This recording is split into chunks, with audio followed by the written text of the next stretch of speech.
Good evening everyone. और आप सभी का स्वागत है मेरे चैनल आरोही रिफ्लेक्शंस पर। दोस्तों, आज जो टॉपिक मैं आपके सामने लाई हूँ वो है सलमान खान वर्सेस लॉरेंस बिश्नोई। जैसा कि आप सभी जानते हैं कि ये जो टॉपिक है आजकल का एक बहुत ही हॉट टॉपिक है, बहुत ही ज्वलंत टॉपिक है। और आपने देखा होगा कि भारत का एक बड़ा तबका लॉरेंस बिश्नोई के सपोर्ट में उतर आया है और खुलकर अपने विचारों को प्रस्तुत कर रहा है। और ये पहली बार हमें भारत में देखने को मिल रहा है कि लोग इतने फ्री होकर अपने विचारों को ओपनली रख पा रहे हैं। और जो यूथ है वो काफ़ी इंस्पायर्ड है लॉरेंस बिश्नोई से, और लोग उनके थॉट प्रोसेस को, उनके तरीक़ों को काफ़ी उससे अग्री करते हुए नज़र आते हैं। और लोगों ने तो उनकी तुलना भगत सिंह जी से भी कर दी है। तो एक तरफ है लॉरेंस बिश्नोई और दूसरी तरफ हैं हमारे सलमान खान। और सलमान खान जो हैं, जैसा कि हम सभी जानते हैं कि वो एक एक्टर हैं, बहुत ही अच्छे एक्टर हैं और काफ़ी समय से वो भारत को एंटरटेन करते हुए आ रहे हैं अपनी पिक्चर्स के थ्रू। तो दोस्तों, यहाँ पर एक्चुअली प्रॉब्लम क्या है कि हम सभी एक भेड़चाल में जुड़ गए। यानी कि जब ये टॉपिक आया सामने तो सबने एकदम, कहते हैं ना कि जहाँ हवा चलती है तो पूरे की पूरा बहाव वहीं की तरफ चल देता है। तो सभी लोग बिज़ी हो गए और ये डिस्कस करने लगे कि कौन सही है, सलमान खान सही है, लॉरेंस बिश्नोई सही है। सलमान खान क्योंकि एक पॉपुलर एक्टर हैं तो उनके साथ एक बहुत बड़ा फ़ैन फॉलोइंग है, उनका बॉलीवुड फ्रेंड सर्कल है, तो वो सभी उनके सपोर्ट में बातें करने लगे, उनके प्रोटेक्शन को लेकर चिंतित हो गए। और एक तरफ है लॉरेंस बिश्नोई जिनके सपोर्ट में एक हुजूम, एक आम पब्लिक उमड़ कर आ गई है। तो फिर ऐसे में ये सब ने डिस्कशन करना शुरू कर दिया कि सही कौन है, बिश्नोई सही हैं या सलमान खान सही हैं। तो दोस्तों, हम लोग यहाँ पे देश की भी बातें कर रहे हैं। तो एक तरफ देखा जाए, मेरा सबसे बड़ा टॉपिक यही है कि देश कभी इंडिविजुअल के सपोर्ट से हम देश का कल्याण नहीं कर सकते। देश का अगर आप कल्याण की बात करो तो देश का कल्याण इसमें नहीं है कि हु इज़ राइट। देश का कल्याण तब होगा जब हम व्हाट इज़ राइट पर फोकस करें। तो सही है क्या, एक्चुअली मुद्दा ये होना चाहिए सही क्या है, मुद्दा ये नहीं है कि कौन सही है। तो फिर पहले हमारा फोकस सही होना चाहिए, तभी हम किसी अच्छे डिसीजन पे पहुंच सकते हैं।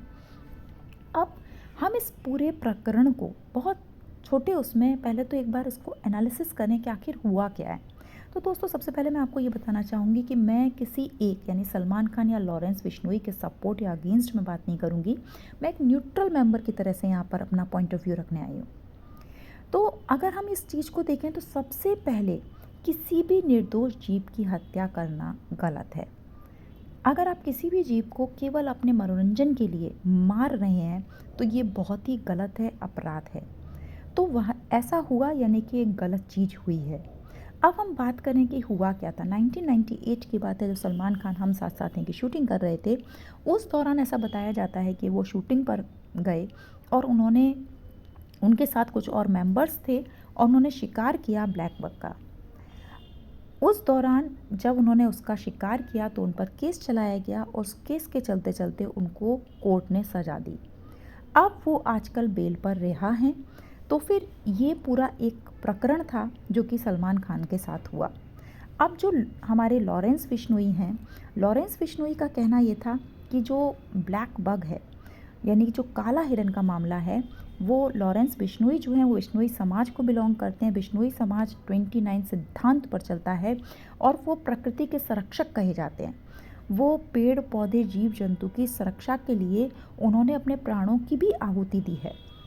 तो ऐसे समाज को बिलोंग करते हैं लॉरेंस बिश्नोई। और लॉरेंस बिश्नोई का ये कहना है कि सलमान खान ने गलती करी है ब्लैक बक को मार के, क्योंकि जो काला हिरन है वो उनकी आस्था का प्रतीक है उनके समाज की, और वो उनकी पूजा करते हैं। तो फिर इस अपराध के लिए उन्हें उनके समाज से माफ़ी मांगनी चाहिए। और माफ़ी के लिए उन्होंने एक जगह भी बताई है कि उनके मंदिर में जाके वहाँ पर माफ़ी मांगें, और अगर वो माफ़ी नहीं मांगते हैं तो उनको मार दिया जाएगा। मेरा क्वेश्चन ये है कि क्या इस तरह से एक इंडिविजुअल का भारतवर्ष में एक डिसीजन देना, क्या ये सही है? क्योंकि अगर हम लॉ एंड ऑर्डर की बात करें तो ऐसा नहीं है कि सलमान खान ने ये अपराध किया है क्योंकि वो एक पॉपुलर एक्टर हैं तो उनको छोड़ दिया जाएगा। हमारे कोर्ट ने उनको सज़ा दी है, लेकिन वो बेल पर रिहा हैं। और उसी कोर्ट ने जो और उनके साथ मेंबर्स थे उनको बाइज्जत बरी करा। अब बट ऑब्वियसली जितने लोग मौजूद थे तो फिर वो सारे लोग उस अपराध में इन्वॉल्व हो गए एक तरह से। तो फिर अगर हम कोर्ट की उस बात को, एविडेंसेस को मानते हैं, क्योंकि कोर्ट चलती है एविडेंसेस पे, तो एविडेंसेस को हम लोग ये मानते हैं और हम ये मानने को तैयार हैं कि उन लोगों ने नहीं करा, सलमान खान ने किया है, तो हम उनको कुछ भी नहीं कहेंगे, हम सलमान खान को पकड़ेंगे। तो फिर अगर हमने कोर्ट की वो बात मानी है तो हम कोर्ट की सज़ा को भी हमें इज़्ज़त देनी चाहिए, कोर्ट के डिसीज़न को इज़्ज़त देनी चाहिए। और अगर हम इज़्ज़त देते हैं तो फिर कोर्ट ने अपना डिसीजन ले लिया। अब प्रॉब्लम आती है सिस्टम की, कि सिस्टम ने कैसा करा कि वो रिहा हैं बेल पर। तो लॉरेंस बिश्नोई क्या एक तरह से सिस्टम पे क्वेश्चन मार्क बता रहे हैं, या वो सिस्टम से नाराज़ हैं? क्योंकि जहाँ तक अगर सलमान खान की बात आती है दोस्तों, तो एक और पॉइंट यहाँ पर उभर कर आता है कि अगर हम ये चीज़ देखें कि बिश्नोई समाज, उसका इतिहास क्या है, काले हिरन की मान्यता और उसकी इम्पोर्टेंस क्या है, तो अगर हम थोड़े दिनों पहले की बात करें तो लोग बहुत, मतलब कुछ लोग डेफिनेटली इससे परिचित होंगे, लेकिन एक बहुत बड़ा 90% भारत इस समय जो बात कर रहा है उनके बारे में, तो इतने सारे लोग नहीं जानते होंगे इसके विषय में, ये मैं गारंटी देती हूँ। तो 1998 में जब सलमान खान से ये अपराध हुआ, तो मे बी वो इस चीज़ से फैमिलियर ना हो कि वो जिसको शिकार कर रहे हैं उसकी एक धार्मिक मान्यता है, या वो किसी की आस्था के साथ खेल रहे हैं, ये उन्होंने गलती करी है। लेकिन मेरा पॉइंट ये है कि उन्होंने जो शिकार ही अपने आप में गलत है, यानी किसी जीव की हत्या करना ही गलत है। तो यहाँ लेकिन क्वेश्चन कभी भी ये नहीं उठाया गया कि जीव की हत्या हुई है। यहाँ क्वेश्चन हमेशा ये उठाया जा रहा है कि काले हिरन को मारा गया है, जो कि धार्मिकता का प्रतीक है, आस्था का प्रतीक है, तो ये उन्होंने गलती करी है, इस पे वो माफ़ी मांगे। तो अगर हम लॉ एंड ऑर्डर की बात करते हैं तो सलमान खान को उसके लिए सज़ा मिल चुकी है। अब प्रॉब्लम है हमारे सिस्टम में, और सिस्टम की प्रॉब्लम के बारे में तो हम लोग बहुत सारे उदाहरण हैं जो हम दे सकते हैं। तो यहाँ पर एक तो ये क्वेश्चन है, उसके बाद 2005 में भी एक केस हुआ था जिसमें पटौदी जी और उनके साथ कुछ लोग थे जिन्हें भी बाइज्जत बरी करा गया था एविडेंसेस के तहत, तो हमने उनको भी माफ़ी दे दी। तो एक तरफ तो हम कोर्ट की बात को मानते हैं, दूसरी तरफ हम कोर्ट की बात की अवहेलना करते हुए हम ये मान लेते हैं कि उनके संग जस्टिस नहीं हुआ। तो फिर हमें खुद नहीं पता कि एक्चुअली हम चाहते क्या हैं। दूसरी बात दोस्तों ये हो जाती है कि जहाँ तक बात आती है पशु हत्या की, तो पशु हत्या में कोई भी हत्या हो, गौ हत्या हो या किसी भी तरह का होता है, तो वो गलत ही है। तो हर एक के अगेंस्ट एक लॉरेंस बिश्नोई को खड़े होना चाहिए, उन्हें ये बोलना चाहिए कि गलत हो रहा है। तो हमारे यहाँ लोग खड़े हो रहे हैं, और लोगों ने क्या करा, लोगों ने सलमान खान के टॉपिक को उठाकर कई सारी चीज़ों से रिलेट करना शुरू करा। इसमें अंडरवर्ल्ड भी आ गया, इसमें उन्होंने सुशांत सिंह राजपूत, जो कि एक बहुत ही उम्दा और एक बहुत ही अच्छे इंसान थे, उनको भी इसमें बीच में लेकर आए हैं लोग, बॉलीवुड के कनेक्शंस को भी लेकर आए हैं। तो उन्होंने बहुत कुछ इसमें बीच में घसीट लिया, जिसके बारे में लॉरेंस बिश्नोई ने कभी कुछ नहीं बोला है।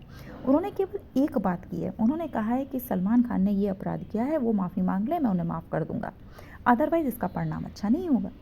तो जो पर्सन बोला ही नहीं है, हमने क्या करा, उनके मुंह से शब्दों को चुराकर हम अपनी तरफ से बोले जा रहे हैं।